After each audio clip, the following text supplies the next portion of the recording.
नमस्कार, मैं हूं अमृता निमेश जैन और आप देख रहे हैं आदि टीवी। बुलेटिन की शुरुआत करेंगे इस वक्त की बड़ी खबर के साथ, जो कि छत्तीसगढ़ के रायपुर से मिल रही है। आज सीएम भूपेश बघेल का भेंट मुलाकात कार्यक्रम आरंग के भानसोज समुदा में भेंट मुलाकात कार्यक्रम रहेगा। राजधानी के कई कार्यक्रम में आज सीएम भूपेश बघेल शामिल होंगे। इंदिरा चौक पर मूर्ति का भी अनावरण करेंगे सीएम बघेल। तो इस वक्त की बड़ी खबर आपको बता रहे हैं, मुख्यमंत्री भूपेश बघेल आरंग विधानसभा के ग्राम भानसोज और समुदा में भेंट मुलाकात कार्यक्रम समेत राजधानी रायपुर में आयोजित विभिन्न कार्यक्रमों में शामिल होंगे। निर्धारित दौरा कार्यक्रम के अनुसार सुबह 11:55 पर पुलिस ग्राउंड हेलीपैड से आरंग के लिए रवाना हो जाएंगे सीएम भूपेश बघेल। इसके साथ ही 12:15 बजे आरंग के ग्राम भानसोज में भेंट मुलाकात कार्यक्रम में शामिल होंगे। कार्यक्रम के दौरान मुख्यमंत्री हेलीकॉप्टर से दोपहर 1:55 पर ग्राम समुदा के लिए प्रस्थान करेंगे। तो आज सीएम भूपेश बघेल के कई कार्यक्रम रहने वाले। इसके साथ ही ग्राम समुदा में दोपहर 2:35 पर भेंट मुलाकात कार्यक्रम में शिरकत करेंगे।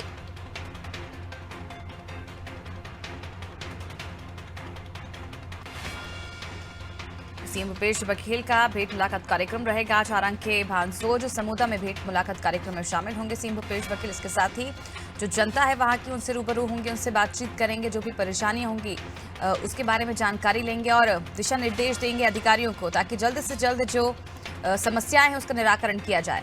चलिए, ज्यादा जानकारी के लिए रुक करते संवाददाता नदीम की ओर। नदीम, आज सीएम भूपेश बघेल का भेंट कार्यक्रम रहेगा, भेंट मुलाकात कार्यक्रम रहेगा, इसको लेकर क्या कुछ जानकारी है आपके पास?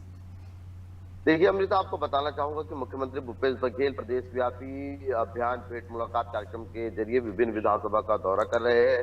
वहीं जहां भेंट मुलाकात कार्यक्रम में शामिल होंगे, वहीं विभिन्न कार्यक्रमों में मुख्यमंत्री भूपेश बघेल शामिल होने वाले हैं। लगभग 11 बजे जो है वो वर्किंग वुमेन्स हॉस्टल फुंडर में एक कार्यक्रम में शामिल होंगे। पहुंचकर राष्ट्रीय एकता सद्भावना युवा शिविर में मुख्यमंत्री भूपेश बघेल शामिल होंगे। वही जो है उसके बाद लगभग 1:55 पर मुख्यमंत्री भूपेश बघेल जो है पुलिस ग्राउंड हेलीपैड से आरंग के लिए रवाना होंगे। वहां पर 12:55 पे ग्राम भानसोज में भेंट मुलाकात कार्यक्रम करेंगे। उस भेंट मुलाकात कार्यक्रम में जनता से रूबरू होंगे। उसके बाद मुख्यमंत्री 1:55 पे ग्राम समुदा के लिए पहुंचेंगे। वहां जो है मुख्यमंत्री लगभग 2:55 पर 35 मिनट पर भेंट मुलाकात कार्यक्रम करेंगे। जनता से रूबरू होंगे, उनकी समस्या सुनेंगे और जनता से सीधे रूबरू होकर उनकी समस्या का निराकरण करेंगे। अधिकारी से समीक्षा बैठक लेंगे। क्षेत्र की जनता से क्षेत्र के विकास कार्यों की टोह मुख्यमंत्री भूपेश बघेल लेंगे। मुख्यमंत्री भूपेश बघेल इस वक्त 50 से अधिक विधानसभा का दौरा कर चुके हैं और अब रायपुर जिले के विधानसभा क्षेत्रों के दौरे पे मुख्यमंत्री भूपेश बघेल जुट गए हैं। इस भेंट मुलाकात कार्यक्रम के जरिए मुख्यमंत्री भूपेश बघेल जहां जनता से सीधे रूबरू होते, वहीं उस विधानसभा क्षेत्र की उस क्षेत्र के जो है टोह भी नब्ज भी मुख्यमंत्री भूपेश बघेल टटोलते हैं। आगामी विधानसभा चुनाव में विधायकों के परफॉर्मेंस पर भी बात यहाँ पर की जा रही है।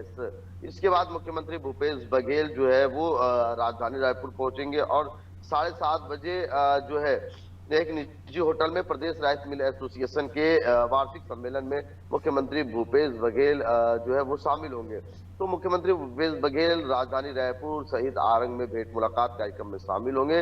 वहीं राजधानी के विभिन्न कार्यक्रम में जो है मुख्यमंत्री भूपेश बघेल हिस्सा लेंगे। अमृता, बिल्कुल, आज सीएम भूपेश बघेल के कई कार्यक्रम रहने वाले हैं और इसी के तहत आज वो भेंट मुलाकात कार्यक्रम की एक बार फिर शुरुआत करने जा रहे हैं, जिसके तहत आज वो भानसोज समुदा में भेंट मुलाकात कार्यक्रम में शामिल होंगे। इसके साथ ही जो जनता है, वहां की क्षेत्र की जनता है, उसकी नब्ज से टटोलने का प्रयास करेंगे सीएम बघेल के। आने वाले विधानसभा चुनाव में क्या कुछ समीकरण इस वक्त बने हुए हैं क्षेत्र में, इसके साथ ही जो भी समस्याएं विकास कार्यों को लेकर, जो भी सुविधाएं योजनाएं सरकार द्वारा चलाई जाती है, वो जनता तक कितनी पहुंच रही है, कितना लाभ जनता तक पहुंच रहा है, इसका फीडबैक भी वो लेंगे और किसी तरह की कोई समस्या होती है तो उसके निराकरण के निर्देश भी सीएम भूपेश बघेल अधिकारियों को देते हैं। चलिए, बने रहिए नदीम, आप हमारे साथ, आपसे और जानकारी हम लेंगे।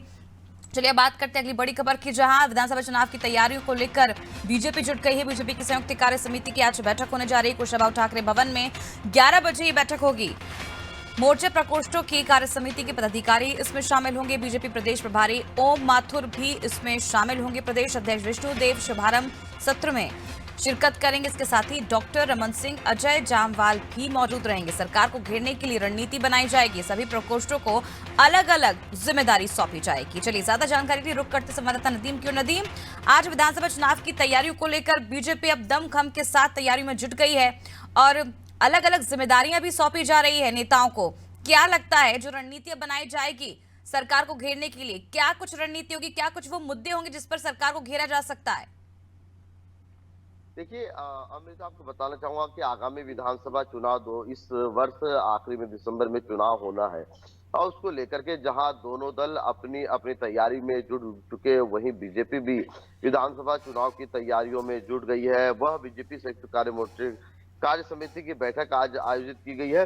11 बजे से कुशाभाऊ ठाकरे परिसर में ये बैठक होगी। प्रदेश में मोर्चा प्रकोष्ठ के कार्य समिति के सदस्य जो इसमें शामिल होंगे, बीजेपी प्रदेश अध्यक्ष, प्रदेश प्रभारी ओम माथुर, अजय जामवाल, विष्णु देव साय एवं प्रदेश अध्यक्ष अरुण साव इसमें शामिल होंगे। साथ ही इसके समापन में जो है डॉक्टर रमन सिंह, अजय जामवाल भी जो है मौजूद होंगे।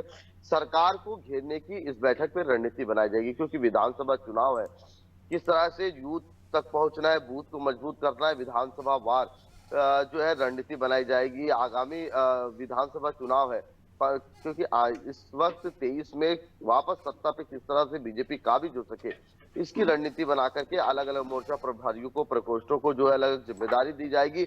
एक बड़ा आंदोलन आने वाले दिनों में बीजेपी करने वाली है। मोर आवास, मोर अधिकार योजना के तहत जो है वो घर घर दौरा कर रही है। उसके तहत एक बड़ा आंदोलन जो है सरकार के खिलाफ जो है वो करने वाली है। आने वाले दिनों में बड़े नेताओं का दौरा होना है। कुल मिलाकर मिशन 2023 को किस तरह से कामयाब बनाया जा सके, जहां बीजेपी हारी है उन सीटों को वापस किस तरह से काबिज होना है, कार्यकर्ताओं की नाराजगी से लेकर के वरिष्ठ नेताओं को साधने का काम किस तरह से करना है, इन पूरे मुद्दे पर आज चर्चा होनी है।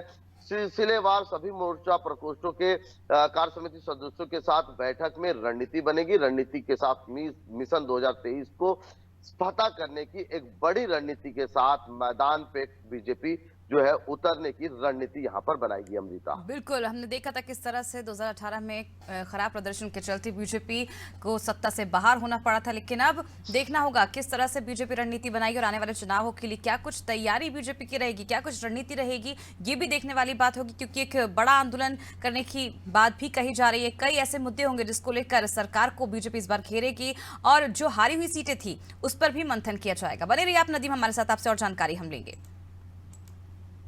चलिए बात करते हैं अगली बड़ी खबर की, जो कि रायपुर से मिल रही। छत्तीसगढ़ के राष्ट्रीय स्तर पर एक और पुरस्कार ई गवर्नेंस के क्षेत्र में अवार्ड ऑफ एक्सीलेंस के लिए चयनित किया गया है। छत्तीसगढ़ को 25 मार्च को समारोह में यह अवार्ड दिया जाएगा। तो इस वक्त की बड़ी खबर आपको बता रहे हैं, छत्तीसगढ़ के लिए बेहद अच्छी खबर। राष्ट्रीय स्तर पर एक और पुरस्कार छत्तीसगढ़ के नाम, ई गवर्नेंस के क्षेत्र में अवार्ड ऑफ एक्सीलेंस के लिए चयनित किया गया है छत्तीसगढ़ को। चलिए ज्यादा जानकारी के लिए रुक करते संवाददाता नदीम क्यों। नदीम, छत्तीसगढ़ के लिए एक और अच्छी खबर, अब राष्ट्रीय स्तर पर एक और पुरस्कार होने वाला छत्तीसगढ़ के नाम। देखिए अमृता, आपको बताना चाहूंगा कि छत्तीसगढ़ को ई गवर्नेंस के क्षेत्र में एक बड़ी राष्ट्रीय पुरस्कार जो है वो वापस जो है के लिए फिर चुना गया है। छत्तीसगढ़ को राष्ट्रीय पुरस्कार के लिए एक बार फिर चुना गया है। राष्ट्रीय स्तर पर छत्तीसगढ़ फिर एक बार सम्मानित होता हुआ नजर आएगा। छत्तीसगढ़ डीएमएफ ऑनलाइन पोर्टल को कंप्यूटर सोसाइटी ऑफ इंडिया और CSISIG ई गवर्नेंस अवार्ड 2022 के तहत परियोजना कैटेगरी के अंतर्गत अवार्ड जो है अवार्ड ऑफ एक्सीलेंस के लिए चुना गया है। इसको 25 मार्च को 2023 को दिल्ली में जो है एक समारोह में दिया जाएगा। इसके लिए मुख्यमंत्री भूपेश बघेल, खनिज साधन विभाग के तमाम लोगों को जो है वो बधाई दी है। अमृता, लगातार हम देख रहे हैं कि छत्तीसगढ़ अलग अलग क्षेत्रों में लगातार राष्ट्रीय स्तर पर जो है वो पुरस्कार पा रहा है और उसके तहत बीते दिनों जो है शिक्षा के क्षेत्र में राष्ट्रीय स्तर पर एक सम्मान जो है वो प्राप्त हुआ था। अब इसके बाद छत्तीसगढ़ को अब एक और जो है राष्ट्रीय पुरस्कार छत्तीसगढ़ के नाम जुड़ने वाला है। छत्तीसगढ़ को DMF online portal e governance के क्षेत्र में एक राष्ट्रीय पुरस्कार फिर जो है वो मिलने वाला है, जिसके लिए मुख्यमंत्री भूपेश बघेल ने तमाम अधिकारियों को और जो है विभाग को यहाँ पर बधाई दी है। बिल्कुल एक बेहद अच्छी खबर है और छत्तीसगढ़ को ई गवर्नेंस के लिए पुरस्कार दिया जाएगा। 25 मार्च को दिल्ली में एक कार्यक्रम आयोजित किया गया है जहां पर छत्तीसगढ़ को इस पुरस्कार से नवाजा जाएगा। बने रहिए नदीम, आप हमारे साथ, आपसे और जानकारी हम लेते रहेंगे। तो सीएम बघेल ने इसके तहत विभाग के अधिकारियों को और कर्मचारियों को बधाइयां भी दी है। चलिए बात करते हैं अगली खबर की, जो कि रायपुर से मिल रही है, जहां पर विधानसभा बजट सत्र की अधिसूचना जारी कर दी गई। 1 मार्च से 24 मार्च तक सत्र बुलाया जाएगा। विधानसभा बजट सत्र से 14 बैठकें होंगी। राज्यपाल के अभिभाषण से सत्र की शुरुआत की जाएगी। भूपेश बघेल बतौर वित्त मंत्री पेश करेंगे बजट। इस बार बजट के कई मायने अहम हैं। मौजूदा सरकार का आखिरी होगा ये पूर्ण बजट।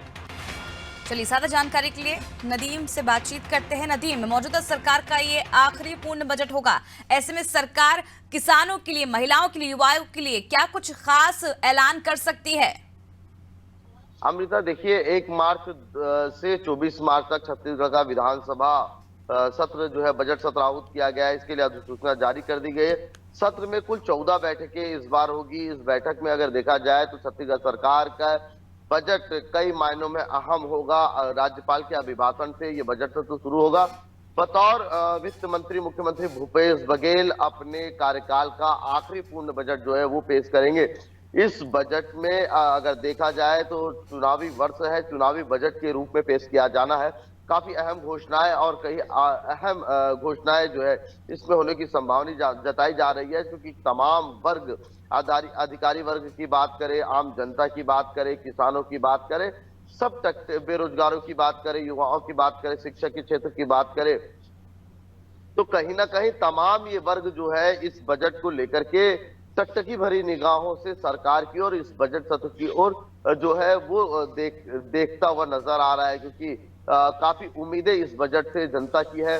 और बजट को लेकर के जनता जहां अपनी उम्मीदें लेकर बैठी, वहीं सरकार तमाम तैयारियां अपनी जो है वो पूरी कर ली गई है। अधिकारियों के बाद मंत्रियों के साथ समीक्षा जो है विभागीय वार बजट जो है पर चर्चा की गई है। और मुख्यमंत्री भूपेश बघेल इस बजट में तमाम जो है किसानों को, महिलाओं को, सामान्य वर्ग की बात करें या विशेष वर्ग की बात, तमाम लोगों को साधने की कोशिश करते हुए नजर आएंगे, क्योंकि 2023 मिशन में कामयाबी जो है सत्ता और संगठन दोनों पाने की जुगट में भिड़ गए।